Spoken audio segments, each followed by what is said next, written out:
Igbo bụ Igbo ekene m unu. Ofụkwa kesi ka njụ ajụjụ a ka amala ife ndị mmadụ ga-agwụ ya. O wee sị ma nwaanyị o nwere right return ego nwoke mere n'isi ya maka na ọ chọrọzi ịnụ nwoke afọ.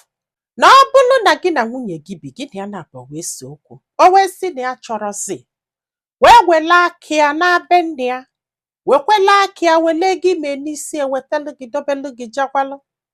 Ma ọ dị acceptable n'ala Igbo nwaanyị return ego mee n'isi ka ọ na ọ dịrọ acceptable ọ nwoke ka ọ dụọlụ, o nwere onye ọ dụọlụ iche return the money. Ọ bụrụ na ya wele ego afụ o gosi na ewegolo ego ya mee n'isi nwunye ka ọ na o gosiri na ewegolo ego ya mee n'isi nwunye. Gwa anyị filo na comment section maka na ọ ga-enyelu nwoke aka iji ma ife ọ ga-eme. Ma nyekwasala m aka tụsa ozi a ka olu ndị ọzọ ntị. Ndị be anyị daalụnụ ka ọ dị n'ụbọchị ọzọ.